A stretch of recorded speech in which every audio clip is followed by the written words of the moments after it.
Il y a une vérité que presque personne ne dit tout haut. Tout le monde n'est pas prêt à entendre Dieu lorsqu'il prie. Beaucoup de gens parlent à Dieu chaque jour. Ils demandent, ils remercient, ils se plaignent, ils pleurent. Mais entendre pour de vrai, c'est différent. Parce que quand Dieu parle, ce n'est pas comme une pensée ordinaire. Ce n'est pas de l'imagination. Ce n'est pas un désir personnel. C'est quelque chose qui traverse l'esprit et touche le fond de l'âme. Cela vient avec de la clarté, avec du poids, avec une sorte de vérité qui ne laisse aucune place au doute. Certaines personnes passent leur vie entière sans en faire l'expérience. D'autres en font l'expérience une fois et ne l'oublient jamais. Et il y a ceux qui, dès le début, réalisent qu'il se passe quelque chose de différent. Peut-être avez-vous déjà ressenti cela. Une intuition trop forte pour être ignorée, une certitude interne, une direction qui ne venait de personne, mais qui avait un sens total. Cela n'arrive pas par hasard.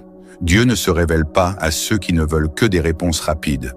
Il se révèle à ceux qui sont prêts à être transformés. Parce qu'écouter Dieu n'est pas recevoir un avantage, c'est recevoir une responsabilité.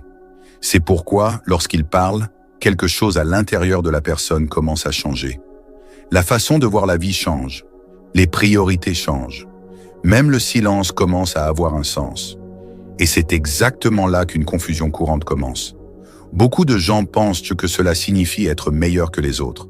Mais ce n'est pas le cas. Cela signifie simplement qu'il y a quelque chose qui se prépare.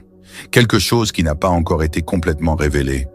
Quelque chose qui commence à l'intérieur avant d'apparaître à l'extérieur. Mais pour comprendre pourquoi Dieu choisit de parler à certaines personnes et pas à d'autres, nous devons regarder la prière d'une manière que presque personne ne regarde. Parce que la prière n'est pas seulement demandée. Et tant que cela n'est pas clair, beaucoup de choses restent sans réponse. Avant de continuer, aimez cette vidéo, abonnez-vous à la chaîne, parce qu'ici nous parlons de choses que presque personne n'a le courage d'aborder. Et chaque vidéo est un pas de plus dans cet éveil. Et maintenant, écrivez dans les commentaires cette déclaration, même si c'est en silence. Je suis prêt à entendre et à accomplir. Gardez cela dans votre esprit. Et maintenant, avançons parce que ce qui suit change complètement la façon dont vous comprenez la prière. La plupart des gens ont appris que la prière n'est sont que paroles. Dire des prières, demander beaucoup, répéter les mêmes mots chaque jour. Mais presque personne n'a appris à écouter. La prière n'est pas un monologue. Elle ne l'a jamais été. C'est un dialogue. Mais un dialogue exige deux choses. Quelqu'un qui parle et quelqu'un qui est prêt à écouter. Beaucoup de gens parlent mot même à Dieu, mais ils ne s'arrêtent pas. Ils ne font pas silence. Ils ne ralentissent pas leur esprit.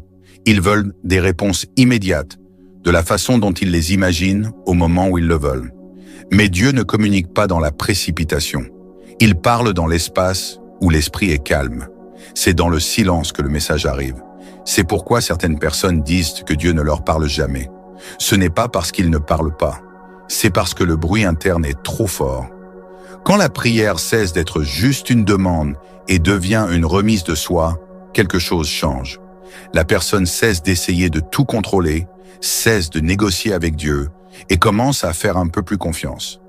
C'est à ce point que Dieu commence à se révéler de manière différente, non pas avec des mots tout près, mais avec des directions, avec des alertes, avec des convictions qui ne dépendent de l'opinion de personne. Quiconque apprend à prier ainsi réalise que Dieu ne répond pas à tout. Il répond à ce qui compte. Et quand il répond, ce n'est pas pour plaire, c'est pour guider. Et c'est exactement dans ce type de prière que certaines personnes commencent à percevoir quelque chose de troublant. Elles n'écoutent pas seulement des réponses, elles sont préparées pour quelque chose de plus grand. Mais cela apporte un effet collatéral que presque personne ne commente.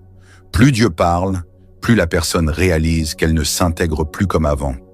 Et c'est là que le signe